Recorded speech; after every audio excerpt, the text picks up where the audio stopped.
21শে জুলাই তৃণমূলের ধর্মতলার সমাবেশ, তার সমর্থনে ফ্লেক্স দিল পঞ্চায়েত। যা ঘিরে বিতর্ক বলাগড় ব্লকের খামারগাছি এলাকায়। তৃণমূল বলল প্রিন্টিং মিস্টেক। শাসক তৃণমূল পরিচালিত গ্রাম পঞ্চায়েত সিজা কামালপুর, সেই পঞ্চায়েতের তরফে 21শে জুলাই সমাবেশে যোগ দেওয়ার জন্য ডাক দেওয়া হয়েছে।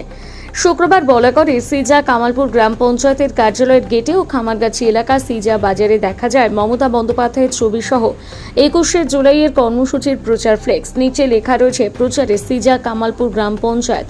আর এ নিয়ে রাজনৈতিক বিতর্ক শুরু হয়েছে বলাগড়ে। বিরোধীরা বলছে সরকারি টাকায় প্রচার হচ্ছে দলীয় কর্মসূচির, যা সম্পূর্ণ বেআইনি। তৃণমূল আইন কানুন কোনো কিছুই মানে না, সাধারণ মানুষের টাকায় দলীয় কর্মসূচির প্রচার করতে ব্যস্ত। বিজেপির হুগলি নেতা সুরেশ সাউ বলেন, তৃণমূল পরিচালিত পঞ্চায়েতগুলি তৃণমূলের পার্টি অফিসে পরিণত হয়েছে।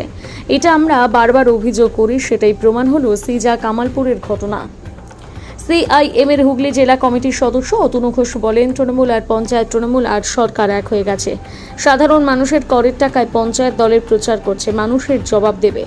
ওই গ্রাম পঞ্চায়েতের উপপ্রধান অরিজিৎ দাস জানান, তিনি এ বিষয়ে কোনো কিছুই জানেন না। দলীয় কর্মীরাই উৎসাহিত হয়ে এটি করে থাকতে পারে, অথবা সেখান থেকে ফ্লেক্স ছাপানো হয়, সেখানকার ভুল হতে পারে। তিনি বলেন, আমাদের পঞ্চায়েত থেকে কোনো ফ্লেক্স ছাপানো হয়নি। দলের কর্মীরা আবেগপ্রবণ, তাই তারা হয়তো তৃণমূল কংগ্রেস অঞ্চল কমিটি লিখতে গিয়ে গ্রাম পঞ্চায়েতের নাম লিখে ফেলেছে। এটা প্রিন্টিং মিস্টেক। দেখুন, আমাদের গ্রাম পঞ্চায়েতের তরফ থেকে কোনো ফ্লেক্স করা হয়নি। আমাদের পার্টির ব্যানারে যেগুলো হয়েছে 21 জুলাইকে সামনে রেখে অবশ্যই সব জায়গায় করা হয়েছে। এই কোশ্চেনটা আমাকে না করে যারা ফ্লেক্স ছাপিয়েছে তাদের গিয়ে জিজ্ঞাসা করতে হবে, কারণ পঞ্চায়েতের যে কাজগুলো দেওয়া হয় সেগুলো পুরো অভ্যস্ত।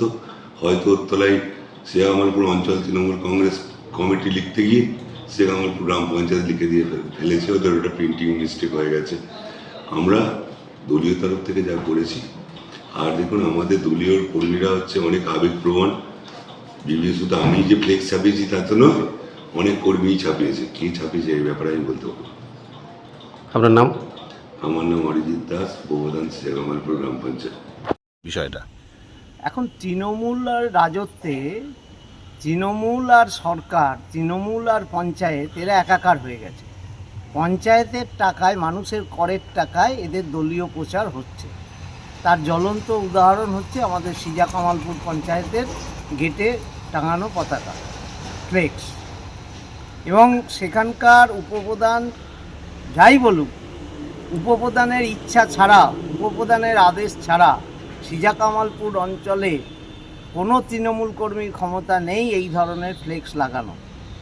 এবং এটা থেকে প্রমাণ হয় যে পঞ্চায়েতের টাকা, মানে জনগণের করের টাকাতে তৃণমূলের 21শে জুলাইয়ের প্রচার হচ্ছে। এটাই তৃণমূলের সংস্কৃতি। এ নিয়ে আর কি, এলাকার মানুষ, গোটা রাজ্যের মানুষ এর বিচার করবে, আগামী দিনে এর জবাব দেবে। আপনার নামটা? অতনু ঘোষ, সিপিআইএম হুগলি জেলা কমিটির সদস্য।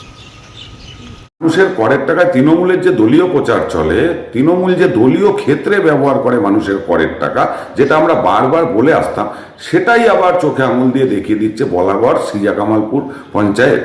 যেখানে আমরা দেখতে পাচ্ছি ওই পঞ্চায়েতের অন্তর্গত একাধিক এলাকায় তৃণমূলের 21শে জুলাইয়ের রাজনৈতিক কর্মসূচির প্রচারের ব্যানার, পোস্টার লাগানো হয়েছে, যার নিচে লেখা রয়েছে সৌজন্যে সিজা কামালপুর পঞ্চায়েত।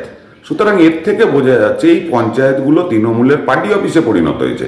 এখান থেকে মানুষ কোনো রকম সুযোগ সুবিধা পাবে না, শুধু কেবল সুযোগ সুবিধা তৃণমূলের কার্যকর্তারাই পাবে।